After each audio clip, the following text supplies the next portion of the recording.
आज का dessert look wise taste wise इतना मज़ेदार है कि कोई सोच के भी नहीं बता सकता कि आपने इसमें कौन से इंग्रेडिएंट इस्तेमाल किए हैं। डेज़र्ट इजी होने के साथ इसके पीसेस डिश आउट करना भी इतना इजी, मुंह में जाते ही एक एक बाइट घुल जाए। अस्सलाम वालेकुम, मैं हूं मदिहा और आज हम बनाएंगे बहुत ही ज़बरदस्त सा इजी डेज़र्ट। सबसे पहले हमें चाहिए कोई भी केक, बल्कि बच्चों का केक भी चलेगा जो मिलता है हमें बेक टाइम। तो बेक टाइम की मैंने एक लेयर लगा दी है। अब हम चलते हैं आगे।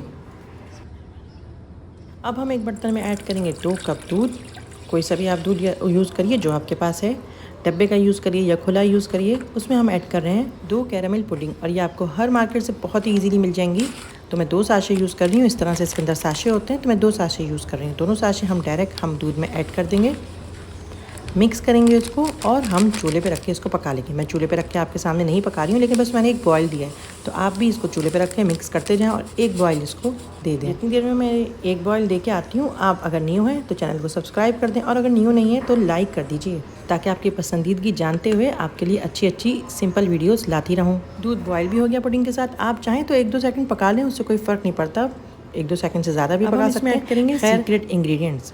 चलिए ऐड करते हैं। सबसे पहले हम ऐड करेंगे इसके अंदर कॉफ़ी। उसके बाद हम इसको ले जाएंगे ग्राइंडर में। आपके पास हैंड ग्राइंडर है तो बहुत अच्छी बात है, मेरे पास नहीं है तो मैं जग यूज़ कर रही हूँ। अब हम इसको ऐड करेंगे जग में। अब हम ऐड करेंगे क्रीम, कोई भी क्रीम यूज़ कर सकते हैं, आपको जो भी अवेलेबल हो। साथ में हमें चाहिए मैरी बिस्किट। जी हाँ, मैरी बिस्किट की बात कर रही हूँ मैं, और वो हम इसमें ऐड करेंगे। तो यही है इसका सीक्रेट इंग्रेडिएंट्स कि कोई सोच के भी नहीं बता सकता कि आपने इसमें क्या ऐड किया। और परेशान नहीं हो, इसका टेस्ट ऐसा होगा कि आप भी सोचेंगे कि ये क्या, मुझे तो पता भी नहीं था इससे इतनी प्यारी चीज़ बन जाएगी। और इसी की वजह से आपकी जो पीसेस हैं पुडिंग के और डेज़र्ट के इतने प्यारे कटेंगे कि आपको हैरत होगी कि इतनी प्यारे फिनिशिंग के साथ पीसेस कटें। खैर, मैंने इसको ग्राइंड कर लिया है। हमें कैरामल को उसी वक्त गरम, जब हम इसको बॉईल करेंगे उसी वक्त हमें इसको ग्राइंड करना है बिस्किट्स वगैरह के साथ। हो सकता है आपका मिक्सचर मेरे मिक्सचर से थोड़ा सा शायद पतला हो, अगर हो गया तो कोई परेशानी की बात नहीं है बिल्कुल भी। आपका ये डेज़र्ट उतना ही अच्छा जमने वाला है जितना अच्छा मेरा जमेगा, और उतनी ही फिनिशिंग से पीस कटेंगे, बल्कि मेरे से ज़्यादा अच्छे फिनिशिंग से आपके पीस कटेंगे। अच्छे से मैंने इसको केक के ऊपर फैला लिया है। अब मैं इसको रखूँगी फ्रीज़र में 1 घंटे के लिए, या फिर आप इसको फ्रिज में आराम से टाइम दें कि ये अच्छे से सेट हो जाए। मेरे पास ज़्यादा टाइम नहीं है, लेकिन फिर भी आपको मैं दिखाती हूँ मेरे डेज़र्ट की कितनी अच्छी शेप आई है। पहले ज़रा हम इसमें कैरामल सॉस ऐड कर लें। ये मैंने कैरामल सॉस घर में बनाई है और बहुत इजी बन जाती है, और इसका रेसिपी का लिंक भी मैं आपको दे रही हूँ नीचे डिस्क्रिप्शन बॉक्स में। और जो मैं अभी कैरामल इसमें ऐड कर रही हूँ, ये कैरामल सॉस बगैर क्रीम के बनाई है। मेरे पास मैंने क्रीम वाली भी रेसिपी शेयर करी हुई है, और ये बगैर क्रीम की रेसिपी है। तो दोनों रेसिपीज़ में आपको जो रेसिपी अच्छी लगती है आप वही बनाइए, और अगर आपके पास रेडीमेड बाहर की है तो आप वो ऐड कर लें। अब हम कैरामल सॉस लगाने के बाद इस पर कोको पाउडर ऐड कर रहे हैं। कोको पाउडर हम अच्छे से स्प्रिंकल कर देंगे, इसको कवर कर देंगे। कोको पाउडर हमें कब ऐड करना है इसमें, जब हमें इसको सर्व करना है। नहीं तो कोको पाउडर वेट हो जाएगा, मतलब गीला सा हो जाएगा, जिसमें हमें खूबसूरती और मज़ा भी नहीं आएगा।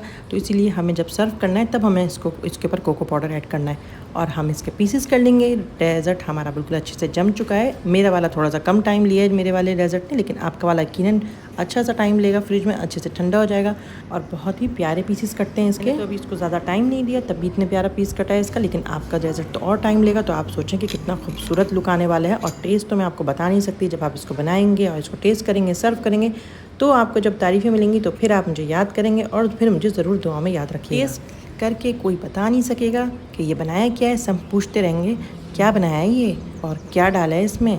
तो अब आपकी मर्ज़ी है, आप रेसिपी शेयर करना चाहें तो मेरा भी भला हो जाएगा, और रेसिपी नहीं शेयर करना चाहें तब भी कोई मसला नहीं है, बस दुआ में ज़रूर याद रखिएगा। इसी तरह की इजी रेसिपीज़ के लिए आप मेरी बाकी वीडियोस भी चेक कर सकते हैं।